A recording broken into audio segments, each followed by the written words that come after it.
अस्सलाम वालेकुम दोस्तों।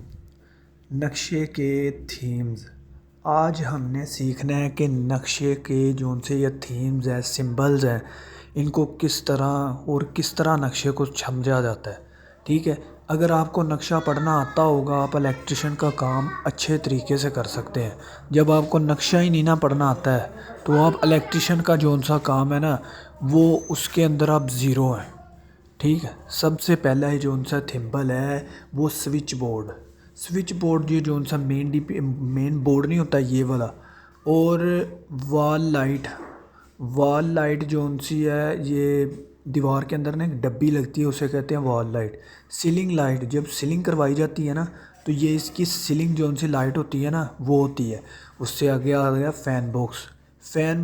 जब वह फ़ैन जहाँ फ़ैन लगता है ना वहाँ वो एक होता है फ़ैन बॉक्स, एक छोटा सा डब्बा होता है जिसके अंदर फ़ैन लगता है। और फ़ैन बॉक्स से ही एक होता है झूमर।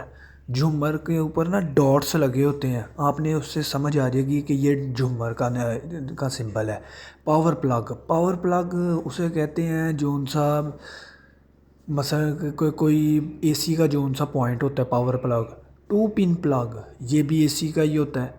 तो उसके बाद टेलीफोन का ना आपने एक अलग मुकर्रर करनी होती है जगह कि जहाँ आपने टेलीफोन अगले बंदों को लगा के देना है। इंटरकॉम बाहर के लिए ना एक इंटरकॉम लगाया जाता है। तो इंटरकॉम के अंदर ना बाहर से कोई आने वाले को बताया जाता है कि इंटरकॉम इस तरह के हम ये हैं फलाना, ये सब चीज़ें बताई जाती हैं।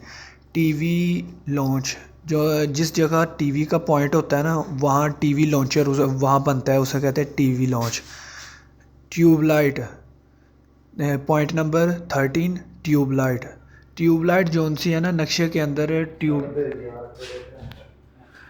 D DP box DP box zone से है वो DP box zone main DP. उसके बाद टू वे स्विच, सीढ़ियों के ऊपर जोन सा स्विच लगाया जाता है ना उसे कहते हैं टू वे स्विच। उसके बाद एसी पॉइंट का तो आपको पता ही है, किसी भी जगह पर एसी पॉइंट रखवाने के लिए नक्शे वाले पहले ही एक एसी पॉइंट रखते हैं।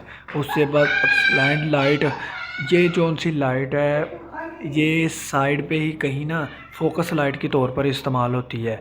बेल, जब गराज के अंदर जहाँ बेल लगी होती है ना ये वहाँ यूज़ होती है। उससे बाद है वॉल फ़ाइन, ये ब्रैकेट फ़ाइन होता है जो उनसा दीवार के साथ लगता है। ये